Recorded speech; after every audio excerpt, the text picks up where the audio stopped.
Welcome to the Money Hour with host Tina Mitchell and co-host Keelan Harvey. Tina Mitchell, MLO 145420, and Keelan Harvey, MLO 1330075, are licensed loan originators with Highlands Residential Mortgage Limited, NMLS 134871. The views expressed by the speakers on the following program are those of the speakers and do not necessarily reflect the views of Highlands Residential Mortgage Limited, nor are they necessarily endorsed by Highlands Residential Mortgage Limited. Now, in the studio, local mortgage experts Tina Mitchell and Keelan Harvey. Welcome to the Money Hour on 1150 AM KKNW, the Friday, August 21st virtual show. Because of COVID-19, our show is temporarily moved virtually. You can also listen to us on podcast and, of course, catch us on air on Saturday at 3 p.m. with a rebroadcast on Sunday at 8 a.m. I am your host, Tina Mitchell. And I'm your co-host, Keelan Harvey. Bringing in expert advice and inside knowledge on today's events and how they can affect your money. If you're listening to our show at a different time or a day, you are listening to a rebroadcast. We're here to answer any questions or connect you with the guests that we have on the show. Please call the show at 1-855-400-1150. Again, that's 1-855-400-1150 or online at themoneyhour.com. And the lineup for today's show, we will be having a panel conversation with our guest, Corey Brewer of Windermere Property Management, Lori Gillen Associates, and Jasmine Savari of Yellow Arrow Counseling. We'll also have a conversation with Corey around rental housing updates for investors, and followed by our conversation with Jasmine, Living Your Life. Great information and great guests in studio. For more information on any topic discussed today, or to connect with the guests that we have on the show, please call the show at 1-855-400-1150. Again, that's 1-855-400-1150 or online at themoneyhour.com. And let's start out today's show, as we do each week, with a little bit of money chat. Money.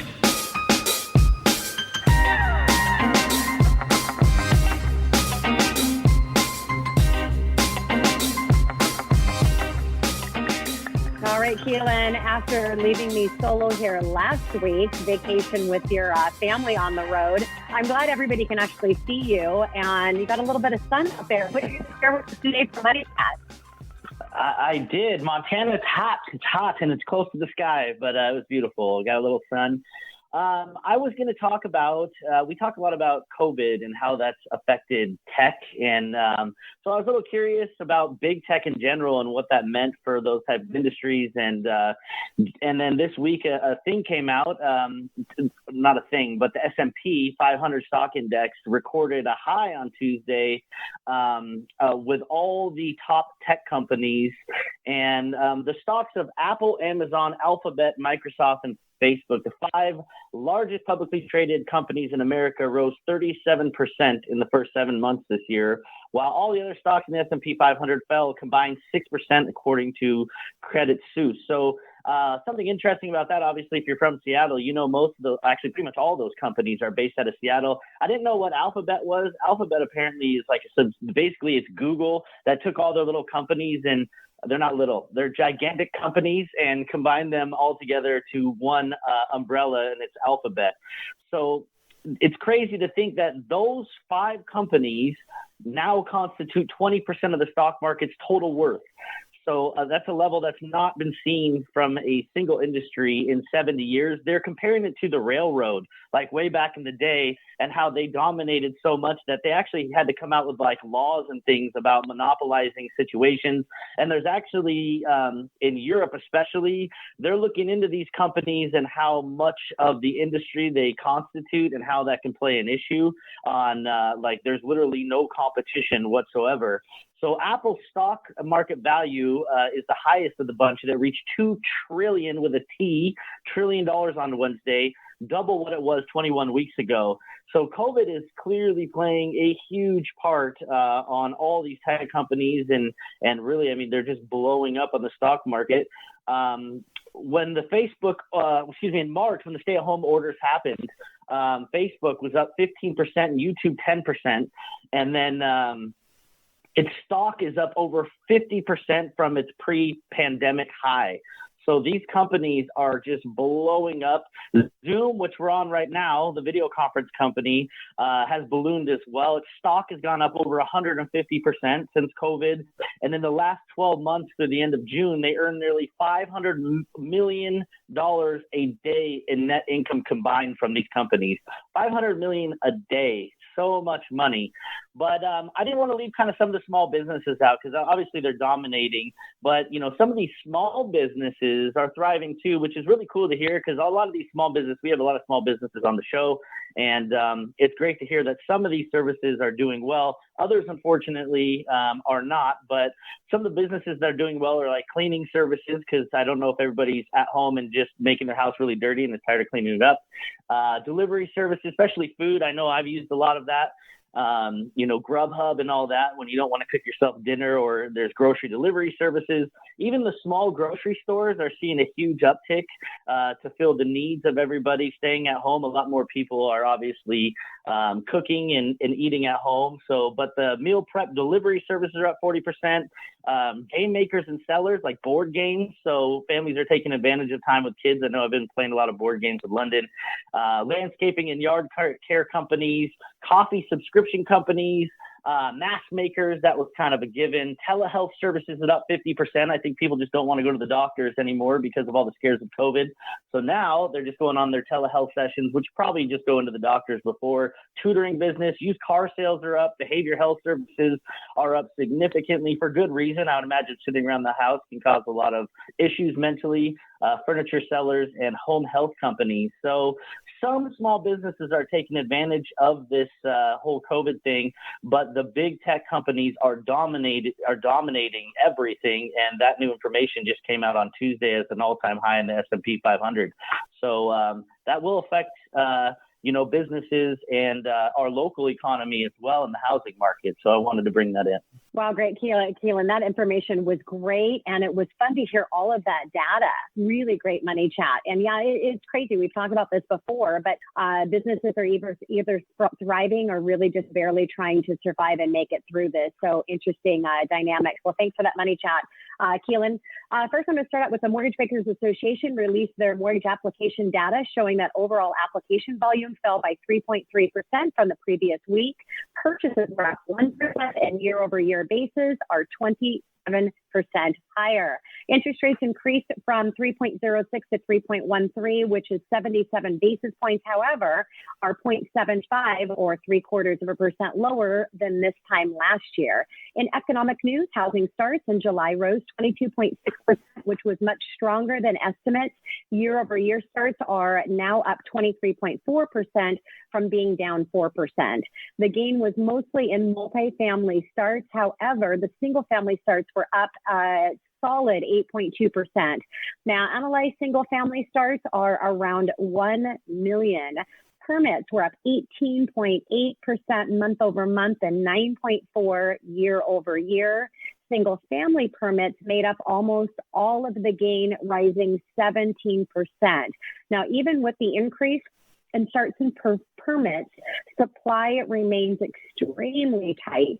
And since builders were not putting up homes due to COVID-19, it will be very hard for them to keep up with the demand. Now, according to Freddie Mac, the U.S. housing market would need to add 1.6 million single-family housing units per year to keep up with the demand. And to that, the increase, or add to that, to the increase in the building materials like lumber, it's likely that we're going to continue to see a big imbalance, and it will be supported of home prices.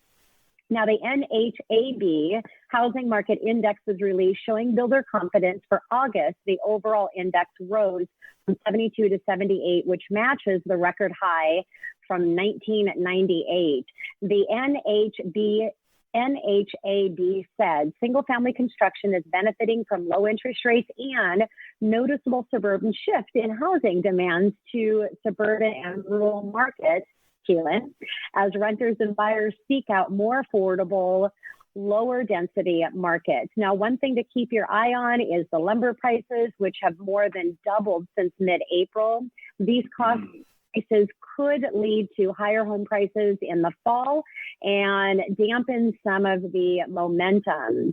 Now, when forbearance numbers are lower than expected, originally some housing industry analysts were concerned that the mortgage forbearance program, which allows families to delay payments to a later date, could lead to an increase in the foreclosures when the forbearances ended. Some even worried that we might relive the 2006 or 2008 housing crisis all over again. Once you examine the data, however, that seems unlikely. Despite the federal foreclosure moratorium, there were fears that up to 30% of homeowners would require forbearance, ultimately leading to foreclosure tsunami. Forbearance didn't. Rather, they peaked at 8.6% and has been steadily falling since. According to the most current data from Black Knight, the percentage of homes in forbearance has fallen to 7.4%. So the report also gives the decrease in raw numbers. The overall trend is incremental improvement in the numbers of mortgages in active forbearance continues. So according to the latest data from Black Knight's McDash Flash Forbearance Tracker, say that a few times, the number of the mortgages in active forbearance fell by another 71,000 over the past week, pushing the total under 4 million for the first time since early May.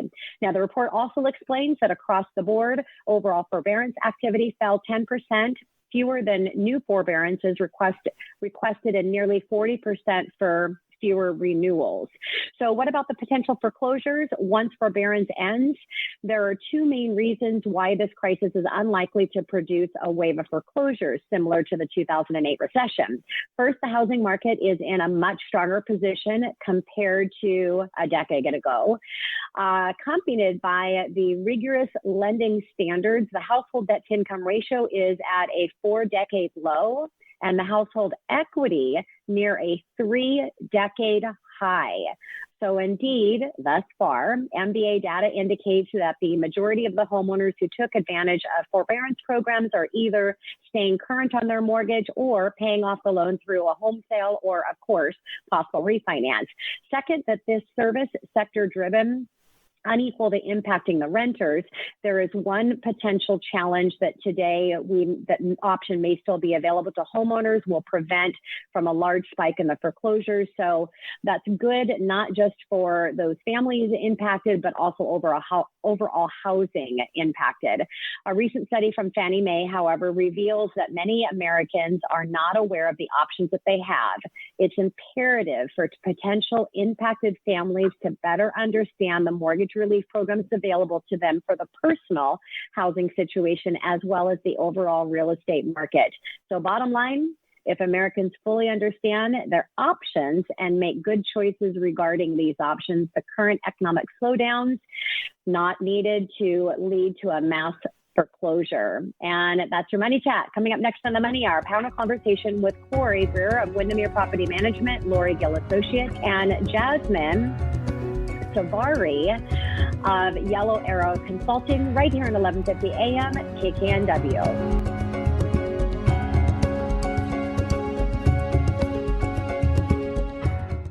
Have you ever considered rental property as an investment option? Windermere Property Management, Lori Gill and Associates are the local leader in residential property management and guides property owners through the ever-changing waters of the rental housing industry. Lori Gill and Associates currently manages over 2,000 rental units throughout the greater Seattle area and for over 15 years have helped clients achieve outstanding results. They consistently outperform their competitors in terms of market time and rental pricing, maximizing their clients' bottom line while providing excellent service for their tenants. Lori Gill and Associates have consistently held nearly a quarter of the market share in King and Snohomish counties on the Northwest Multiple Listing Service, and look forward to continue helping rental property owners achieve their goals as housing providers. The legal landscape surrounding the landlord-tenant industry is changing by the day, and Lori Gill and Associates are proud to serve as a representative, as a voice, and as an advocate for their clients. They're also deeply committed to fostering and maintaining successful relationships with their tenants. Hey, this is Corey Brewer from Windermere Property Management, Lori Gill and Associates. For more information about how we can assist you with all your property management needs, please call us at 425-455-5515 or visit our website at wpmnorthwest.com. You're listening to The Money Hour with your host, Tina Mitchell, and co-host, Keelan Harvey on Alternative Talk AM 1150. Now, back to the show with local mortgage experts, Tina Mitchell and Keelan Harvey. And you are listening to The Money Hour at 1150 AM KKNW, the Friday, August 21st virtual show. Because of COVID-19, our show is temporarily moved virtually. You can also listen to our show on podcast or on air on Saturday at 3 p.m. with a rebroadcast on Sunday at 8 a.m. I am your host, Tina Mitchell. And I'm your co-host, Keelan Harvey. It is a great day to talk about money. That's what the show is all about, how to make money, save money, so you can have a better quality of life for you and your family. If you're hearing our show a different time or day, you are listening to a rebroadcast. We're here to answer any questions or connect you with the guests that we have on the show today. Please call the show at 1-855-400-1150. Again, that's 1-855-400-1150 or online at themoneyhour.com. And on our show right now, we're going to welcome our guest for a panel conversation. We have Corey Brewer of Windermere Property Management, Lori Gill and Associates, and we have Jasmine Savari of Yellow Arrow Consulting right here on 1150 AM KKNW. Corey and Jasmine, welcome to the show. Thank you for joining us. Thank you. Glad to be here again. Welcome, Jasmine. Okay, before we get into our panel conversation, I want to just share a little bit about Corey and Jasmine. So Corey is the general manager of Windermere Property Management, Lori Gill and Associates. They are the local leader of single-family rental housing throughout King County and Snohomish counties. They manage over 1,500 rental homes and conduct leasing services for hundreds of additional investors each year. Corey has been in his role for 9 years, overseeing day-to-day operations. And prior to joining Lori Gill and Associates, he was a residential sales broker for 9 years. Corey's key responsibilities as general manager and training, quality control, and legal compliance. And a little bit about our second guest in studio, Jasmine. Jasmine is a podcast host, so she does exactly what Keelan and I do. A licensed mental health counselor and life coach who works with clients to create their best and most successful lives. Her work acts as an invitation for people to take their power, break free from subconscious belief systems, and choose their life experience. Many of our lives are lives in false stories that create life experiences. And we never realize that we have the opportunity to question and change them so we can create our awesome lives. Jasmine was born and raised in Seattle area. She has owned her practice, her private practice, Yellow Arrow Counseling, for 5 years. Her company name was inspired by her 500-mile trek across Spain on El Camino de Santiago. Jasmine loves to travel and experiences this life through at the fullest. So again, welcome to both of you. So, guys, I'm going to start out with our panel conversation here. And I know, Corey, we're going to start with you. We've had you on the show since the COVID thing happened. So I'd love to get an update with you and how this COVID has affected your business. Has there been any shifts or anything that's changed now as this thing's kind of gotten farther down the path here? Yeah, sure. So again, our business being rental housing, I think the biggest thing for us has been just the overall fear and uncertainty that people are feeling. No different than any other business, really. We all kind of are going through this in our own way. For us, I mean, we're talking about the roof over people's heads. So, it's a pretty significant deal. I think we're going to talk a little bit later, but the actual impact for our business has not been that major. In reality for us, we've been pretty fortunate. We're in a very stable industry here with rental housing, particularly in the Seattle area. And Keelan, you mentioned all these tech companies that are just blowing up right now. We're fortunate with our management portfolio that a lot of our tenants work for those tech companies. And there are lots of people losing their jobs and facing really difficult situations. We're fortunate that we don't have a whole lot of that compared to a lot of the people who work for companies who are excelling through this pandemic. Yeah, we got a pretty unique microeconomy here that's pretty insane with all these tech companies, and it affects everything. So, you feel bad when these people are just thriving, and other people like restaurant owners and things are just suffering. And I feel so bad for them because the courage it would take them to start their own business, maybe life savings and everything. It's a tough perspective per se. What about you, Jasmine? Let's talk to you about, how this whole COVID has affected your business, maybe for better, maybe for worse. Hi, yeah, I'm happy to talk about that. So I think you touched on it a little bit, behavioral health services and telehealth. So I think a lot of people have patterns of running away from their lives and their problems. And in quarantine, we are not capable of doing that. We can't do that. We're stuck with everything. So you see the divorce rates going up, especially like starting in Wuhan, China. Like divorce rates are huge because people can't escape their problems. They're forced to look at them. So my business has gotten busier than it's ever been, ever. So I'm busy, and I have people who I can't see right away, which is hard because I think people are reaching out for support, and I wish I could support everybody, but I have to take care of myself too. So it's definitely a balance. And so, Corey, what do you see when we get through some of this? Is there things that you're going to be doing different in your business that because of what we've all gone through? I don't know how. I think some of that is going to be driven by the legal atmosphere that we work under, but just what we can control,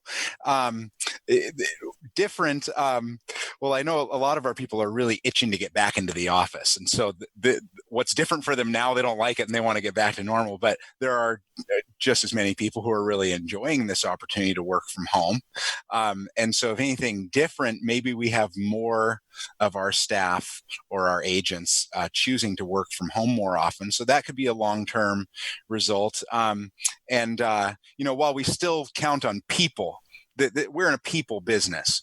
By no means are the machines taking over, but we have been able to digitize a lot of our processes, which I'm looking forward to that sticking around. I think it was kind of long overdue, honestly. I know, wasn't it interesting that there was so much technology that was taken advantage of that has been here forever? I've been using virtual platform for 10 years in my mortgage practice as an option. I have clients that live further away, and I don't go meet clients outside of the office so they can come visit me in Bellevue, or if it was more convenient, use virtual. I started so long ago, I started with GoToMeeting, then moved to Join, and then upgraded to Zoom. My coaching program that I've had for 6 years has always been virtual. So it's just really interesting to see it takes a pandemic and a shutdown for people to engage in the technology that's been here for years. So yes, hopefully that's a real benefit, that there's a lot of technology that's being forced to use now, which will implement into where people are running a much higher efficiency business model. So that's great, Corey. Jasmine, what about you? What do you see kind of a new normal for you and your business that's come out of COVID? My business hasn't changed that much except going totally virtual. I think a lot of therapists, their office rents are coming up and they don't necessarily want to renew them because they don't know how long they're going to be out of the office. I signed a very long lease, so I'm in my office right now. I think it's just going to be busier. I think people are reaching out for support more than they ever have before. And so I just see this industry growing. That's all I really see, but it hasn't changed a ton for me. Yeah, it makes total sense that your industry definitely is seeing a lot more need. Sad, but great that you're there to be able to support people in these trying times. Yeah. I like how people are being a lot more open to it too. I think everybody needs some help and somebody to rely on at some point, and it's becoming a lot more, it's not so taboo, and I think maybe that would change hopefully forever going forward, because I think it's nothing but positive for people's life. No matter how much you think you got everything under control, it's always great to get some good feedback and get somebody who you can bounce stuff off of. So Corey, let's bounce back to you. What extra skills, and maybe it's not even in your business, is there any other skills that you've learned because of this whole COVID-19? Let me think. Is it parenting or? That's been a unique challenge. Anyway, I don't know if I would necessarily consider it a new skill per se, but something that has changed for me is getting a lot more involved in the kind of political advocacy efforts that our industry is making, because there's been there's been a lot of very quick and impactful legal changes. And that's something that I've taken a much stronger interest in, just participating in policy making and stakeholder processes and things like that. Yeah, and my other half, she's in property management, so I definitely know it's not for the person renting, it's for the renters. And some people take advantage of it where other people really need it, and that frustrates me a little bit, that some people are taking advantage of these programs as opposed to allowing the people that really need it to really successfully get what they deserve. So what about you, Jasmine? What about any new skills that you've learned because of COVID, maybe be forced to learn or you chose to learn? I think for me, I'm being forced to learn how to take excellent care of myself because it's kind of overwhelming in this world to be the support. And so I took last week off. So I'm becoming an expert in staycations. It's really awesome. That is really great, Jasmine, because I would imagine when people need you so much and there's so much of this going on and you're still going through it just like they are, that makes sense. And what a great skill that you've been able to take out of this. And isn't it funny with people that help people, sometimes just the ability for them to be able to embrace in that process for themselves as well. We have to. Yeah, absolutely. Well, that is our panel conversation. So coming up next in the Money Hour, rental housing updates for investors. Corey Brewer of Windermere Property Management, Lori Gillen Associates, right here on 1150 AM KKNW.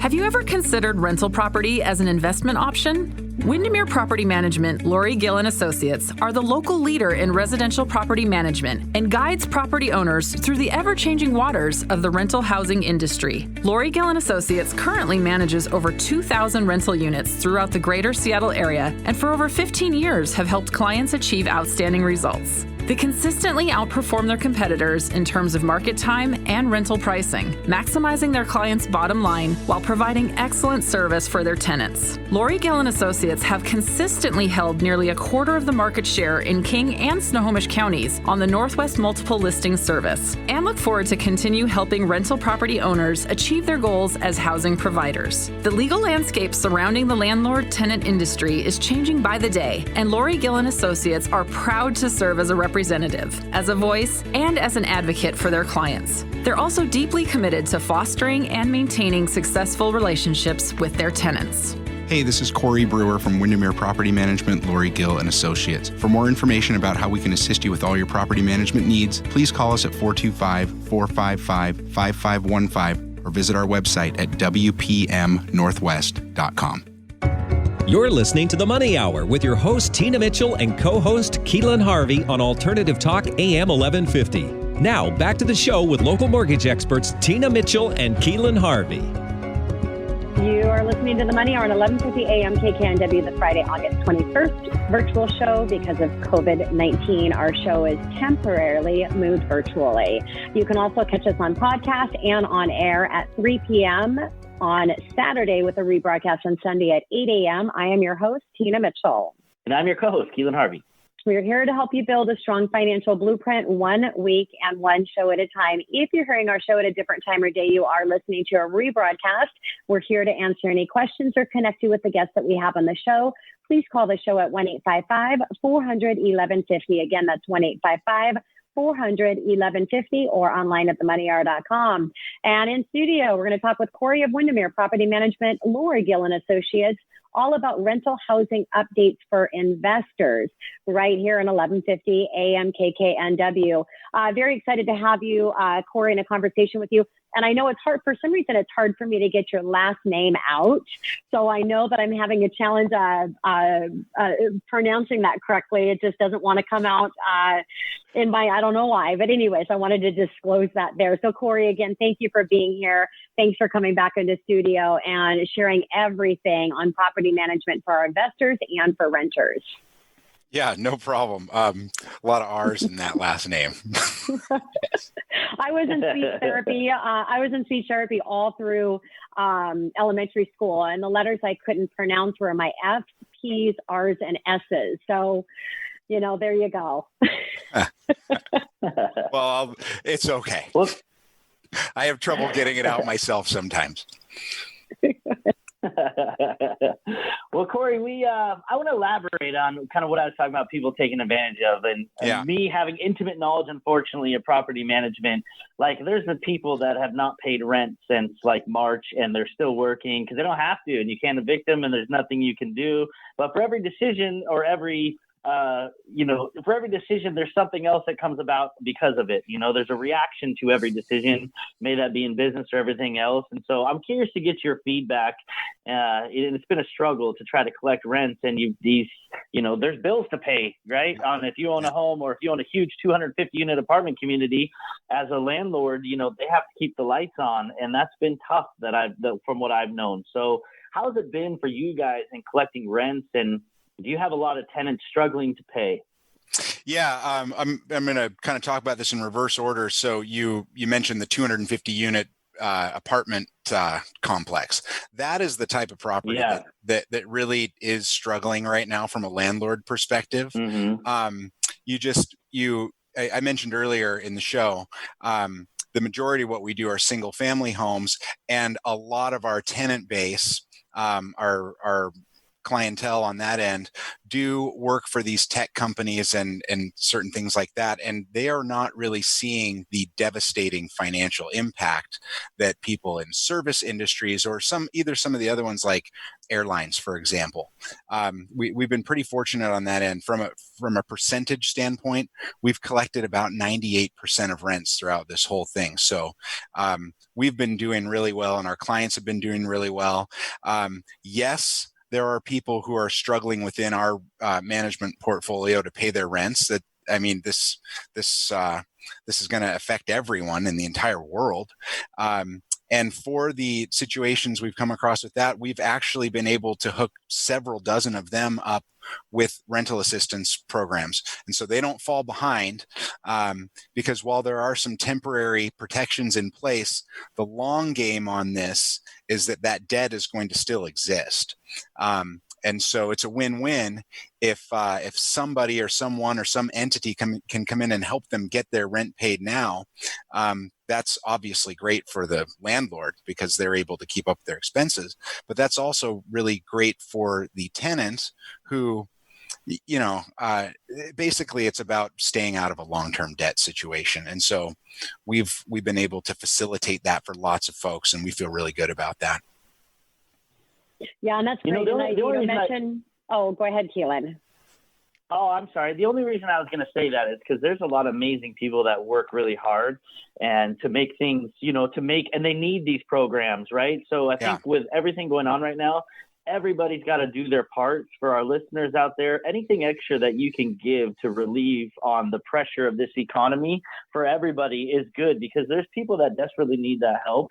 And it's fantastic. There are programs out there where you can get the help, and it's fantastic that you're helping the people to get that, because I've seen these situations and it breaks my heart. So that's the only passion I have behind the people. And I've seen the other side, people taking advantage of it, and it kills me, because I'm like, I just talked to a family that really needs that help, and you guys are just kind of making a little bit extra money off the situation. It just kind of hurts my heart a little bit, Mm-hmm. Mm-hmm. Yeah, and that is so true, Keelan. I think sometimes people are because I have a lot of people that in my client base that are renters, have rental properties, so they're the landlords. There's been a lot of changes with Fannie Mae and Freddie Mac. We talked about the forbearance and money chat. That's really not as bad as what you think of people that are taking advantage of this. But what I'm seeing is a lot of people are actually taking advantage of the opportunity just in case, because as you'd mentioned, Corey, we really don't know what's coming up around the corner. So with the ability to go into forbearance because the tenants are not making the mortgage payment, and having that resource and the opportunity. Well, now Fannie and Freddie have just came out and said that if you're in forbearance, you can go ahead and just take yourself out of forbearance and be able to go ahead and do a refinance. So lots of dynamics going there. But I think whether it's a PPP loan or all of the different assistance out there, It's just what if, and what might happen tomorrow. So Corey, now that we're halfway through the year, how did the rental market perform during the first half of 2020? And are there any segments performing particularly well or particularly poor outside of what we've chatted about today? Yeah, so we've mentioned a couple times now that Keelan made the move to the suburbs, and that is I wouldn't describe it as an exodus from downtown. I would describe it as more of a migration, but that is definitely happening, and we are seeing pricing and market times have remained surprisingly stable throughout most of what we do. And again, it's mostly single family homes that we do. Whether it be kind of flat or even positive in those two metrics for those types of housing product. Where we've seen some struggle has been with condos in downtown Seattle.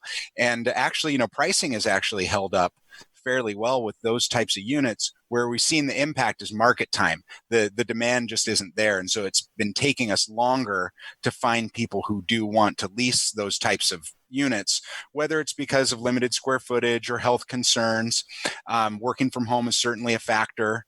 And then with the latest kind of thing that's going on there is civil unrest in downtown core areas. That has led to people's decision to want to move to maybe a more suburban or rural area. But with the exception of condos in downtown Seattle, throughout King and Snohomish County, the type of housing that we represent has done really, really well. That makes sense. I mean, I'm not even comfortable in Seattle anymore, to be honest. Like, I grew up in Seattle. I used to love going down. And you're a Seattle, you're a Seattle guy. You're a Seattle guy. I am. Like, I've lived in Capitol Hill, Queen Anne. I was like a downtown dude, and now I'm like, no, I'm good. You never know. It's kind of looking over your shoulders. What other trends aside from pricing and market time are you seeing, Corey? Yeah, I mean, it really goes back to that kind of migration that you're starting to see articles about this happening all over the world. I mean, there's been some pretty heavy coverage about this happening in New York, for example. That's a really clear example. Tina, you mentioned single family housing starts up 8% or something earlier.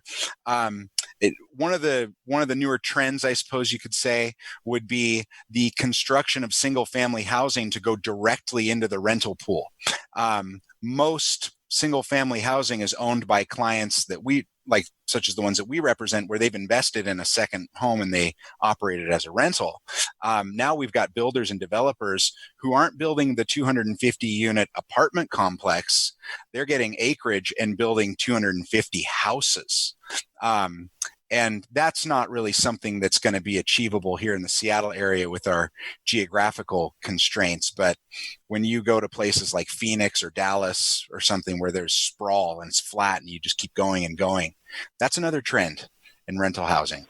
So, Corey, what about one of the hottest topics that's happening right now in the news is the eviction and the moratorium? Can you give an update on where that stands? Yeah. I'll try to make this quick because it's not really news anymore. It originally was announced in March. It was supposed to expire in June. It got extended once. It got extended twice. We are now extended through October 15th on that. I fully expect that to be extended at least once more to get us through the presidential election. It'll probably go through the end of the year, and some people are even saying early into next year until the Washington state legislature gets into session. So I fully expect that to continue to be extended probably multiple times. So basically get used to it. But it's like, practically speaking, especially with our clientele, it sounds much worse than it actually has proven to be in reality. And that's really just about frequency with what happens in our portfolio. When it happens, it is kind of a nightmare scenario, but I can count on one hand the number of times that it has happened with us, and we deal with it. And the overwhelming majority of our clients, again, when you compare housing as an industry to some of the other ones that are folding right now, we have remained very stable. And so we feel really good about it.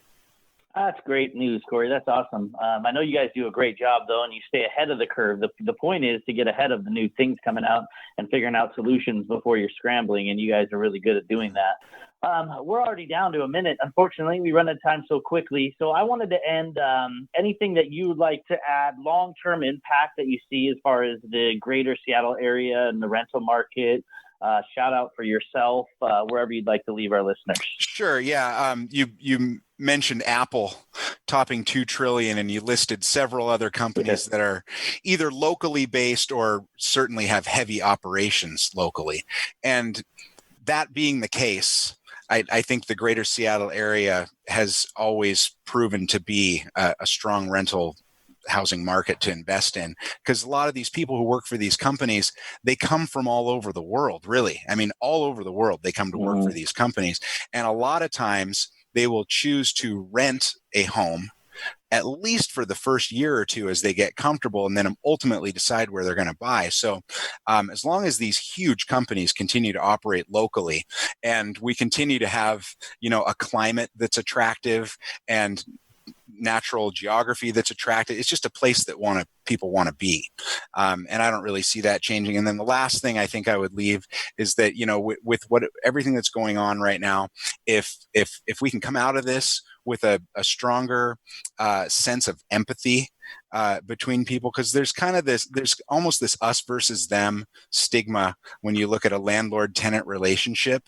And I would really like to see that start to fade away, and people really appreciate that this is a hand-in-hand operation here, and one party really depends on the other operating in good faith to make everyone have a successful experience. And so I'd like to see that be a result. Well said, Corey. Yeah, that would be beautiful to see that come out of this. Corey, thank you so much for joining us. It's always a pleasure to have you, and it's fun to have you virtually on our virtual show. Everybody gets to see you face to face. Mm-hmm. Thank you again. I really enjoy coming on. Absolutely. And coming up next in the Money Hour, we have a dog barking. Keelan, is that your dog over there? Yeah, he's in a kennel like 3 rooms away. I don't even know what he's barking at, but yes, that's me. It's awesome. It makes the show real. And I hear Gary's already putting our music on. All right, coming up next in the Money Hour, Live Your Life, Jasmine Savari of Yellow Arrow Counseling, right here at 1150 AM, KKNW.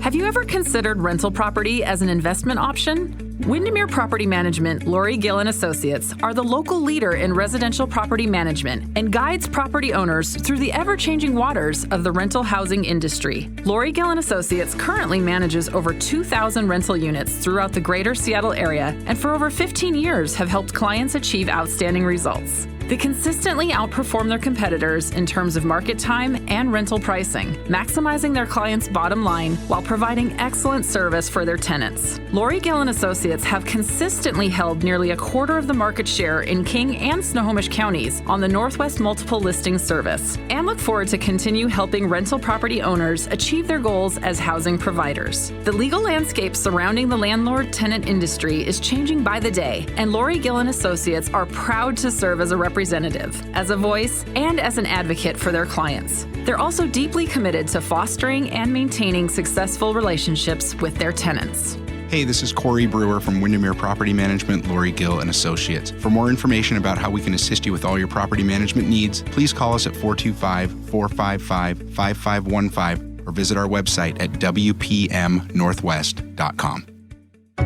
You're listening to The Money Hour with your host, Tina Mitchell, and co-host Keelan Harvey on Alternative Talk AM 1150. Now, back to the show with local mortgage experts Tina Mitchell and Keelan Harvey. All right, you're listening to The Money Hour at 1150 AM, KKNW, the Friday, August 21st show, virtual show. Because of COVID-19, our show is temporary and moved virtually. You can listen to us on podcast as well as on air on Saturday at 3 p.m. with a broadcast on Sunday at 8 a.m. I am your host, Tina Mitchell. And I'm your co-host, Keelan Harvey. Bringing in to studio each week, the best of the best experts in our local market on everything money. We're here to help you in today's economy. All right, in studio right now, we have Jasmine Savari of Yellow Arrow Counseling.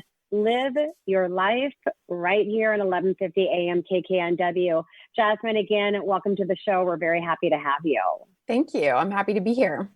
So, Jasmine, tell us about yourself. Who are you? What do you do? Tell us about, you in general. Yeah, so my name's Jasmine Savari, and I have a podcast called the Live Your Life podcast. And so I've been a psychotherapist now for about 6 years, and I have a private practice based out of Kirkland, which I'm in Kirkland right now, obviously operating via telehealth. And I'm also a hypnotherapist, which that kind of freaks people out when I say that, but it's just, I do deep work in the subconscious. I help people understand like all the subconscious stories that they have about themselves that ultimately create their life experience. And a lot of us are not conscious of these stories that are playing out.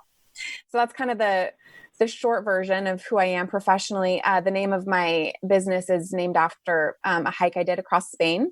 So it was a 500-mile trek where you follow yellow arrows like across the country. And so the whole idea is like, you're not alone. There's a guide, like there's a place to go and you can experience it and not feel like totally lost and undirected. Yeah, and I have to say, we don't have as much time with Jasmine as I was able to listen to her whole connection behind the name of her company. And it's just a beautiful, beautiful thing story, or beautiful way that you've named your company and the story and the why behind it. And what a gift that you have, because yes, absolutely, the space and the conversations that you have with yourself become your life experiences. And so what you're doing is so important and so needed. So Jasmine, let's talk about, what does it mean to live your life according to you? Yeah. So I think it sounds really generic, the idea of living your life, but I think a lot of people are not totally present in living their lives. A lot of people have beliefs about themselves that are deeply subconscious that they've never even been invited to look at before. So there could have been an experience when you were 5 years old on the playground it felt traumatic to you as a child and you didn't have a way to understand it. But what I know now with clients I've worked at is these old belief systems are still present in our brains today. So we live our lives believing these things that happened to us that we couldn't necessarily comprehend with our little brain. And we don't question them in our lives today. So they could be, the big ones are like stories of unworthiness or low self-esteem, or I'm a burden, or any of these sorts of things. Like I don't deserve the things that I want. And I think that these play out in every area of people's lives. So if we're talking about money, there's a lot of emotional stuff tied up with money for a lot of people. And we have these kind of like surface level strategies that we can do. But I think for a lot of people, what's ultimately driving their lives are the subconscious beliefs that they have about themselves. So patterns repeat themselves. And it's really hard to understand why if we're just looking at it from the conscious perspective, if that makes sense.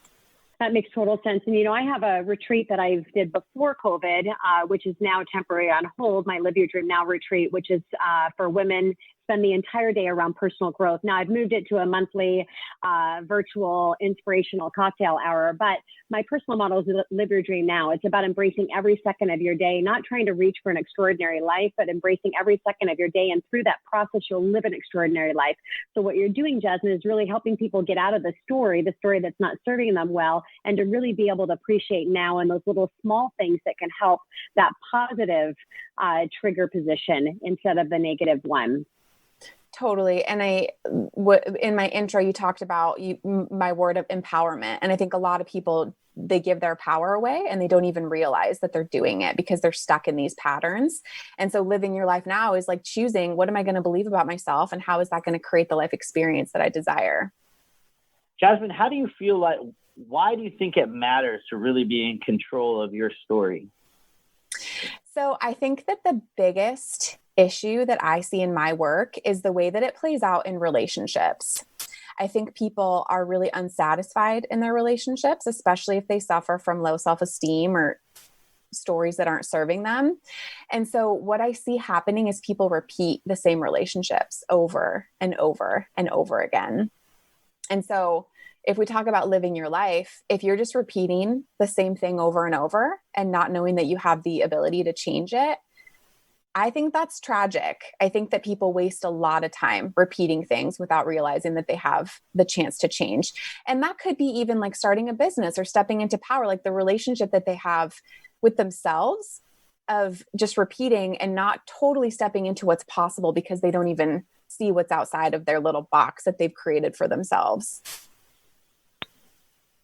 Yeah, I think the definition of insanity is doing the same thing over and over again, expecting a different result. And I think we've all been in that position where you're trying to get somebody else to change. Mm-hmm. And I think a changing moment in my life was taking ownership of myself and changing my actions, which in turn, ironically, changes how even an intimate relationship with a significant other changes that dynamic. It's so taking ownership of yourself and being responsible for your actions is so important. I mean, even that is huge. Like knowing that that's what you're supposed to do instead of continuing to try to change somebody else. That's really empowering because you can't change other people. Mm-hmm. Yeah, you can help them be their better self by you being your best self when you're around them. And that really is where the magic is. And I love what you say, Jasmine, really about, I say draw from your past of what serves you at a high level, or lessons that you learn and why you're at where you're at now, whether it's negative or positive, so that you can learn from that process and reach for the great things in the future. And if it's not positive on both sides, then just stay where you're at right now. And, it'll help to prevent from getting in those downturns. So, Jasmine, how do you see that people are not living their lives? I think a lot of people are influenced by their childhoods, and a big piece of my work is people come in and it's about looking at what was it like when you were a child. And it's not about saying that mom and dad failed or that they did anything wrong. Mom and dad are human, the same way that me as a psychotherapist, like I'm a human and I need to take care of myself or else I can't show up like super effectively in my work, right? So mom and dad were dealing with life stuff, and children usually make that to mean something about themselves. They develop their perceptions of reality, who they are in the world based on the experiences they had in childhood. And a lot of people project what they believe. They project mom and dad on other people and experiences without going back and unpacking, what did I learn? How do I live my life as it exists today instead of bringing my past subconscious stories and not even being here? So if there could be, so if a family is dysfunctional, obviously that makes a greater impact. So let's say there was somebody that was special needs in your family. You learned subconsciously that that person was more important than you without even being able to recognize that. So you may live your life making other people more important to you without realizing where that came from or how that started, and that it doesn't fit your life today. This is an old story. So if we exist in old stories, we aren't here and we're blocked from being able to create something that we want.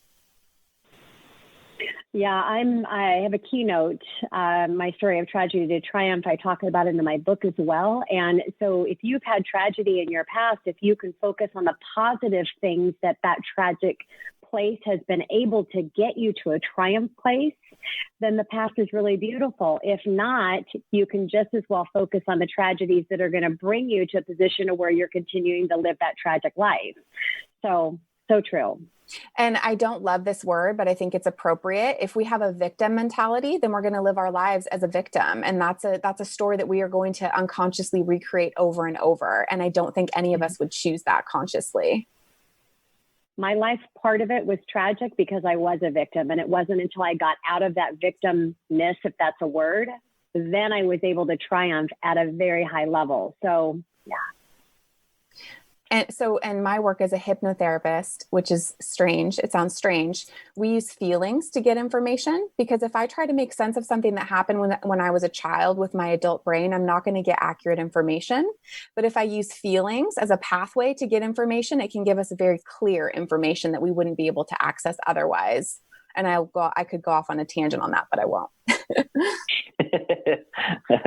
Well, I hate to say this. It happened so fast, Jasmine. We're already almost out of time, but I want to leave you with a couple things here for our listeners. So I'm curious to know how you live your life and how you teach that, and then any advice for people that would be looking for therapy.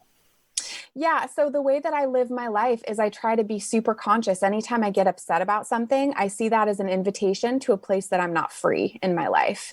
And I do my work. I show up, I do my own therapy, coaching. I have friends who hold me accountable. That's a really big piece of my life. And I don't get hooked into things that don't serve me. If something doesn't matter, I think we're taught that like materialism and all these things are what really matters. And for me, what really matters is human connection. And like Corey was saying, like empathy and relationships, like that's the kind of stuff, the human connection is, I believe, the most important thing. And so balancing that in my life, and also not having things in my life that don't serve me or make me happy. If I have toxic anything, I don't want that in my life. Yeah, beautiful, Jasmine. They say treat other people like you want to be treated. The real thing is to treat yourself like you would treat anybody else that you even care a little bit about, because it really starts with you first. And when you can be the best person for yourself, then you can be best for others. Jasmine, thank you so much for joining us on the show. It was a real pleasure to have you today, and we look forward to definitely having you come back. Thank you so much for having me. It was great to be here. And this is your host, Tina Mitchell. And your co-host, Keelan Harvey. We are your local mortgage experts signing off for the day. Enjoy the rest of your Friday, weekend, depending on when you're listening to our show. And we look forward to chatting with you about more money next weekend right here on 1150 AM KKNW. Tina Mitchell, MLO 145420, and Keelan Harvey, MLO 1330075, are licensed loan originators with Highlands Residential Mortgage Limited, NMLS 134871. The views expressed by the speakers on the preceding program are those of the speakers and do not necessarily reflect the views of Highlands Residential Mortgage Limited, nor are they necessarily endorsed by Highlands Residential Mortgage Limited.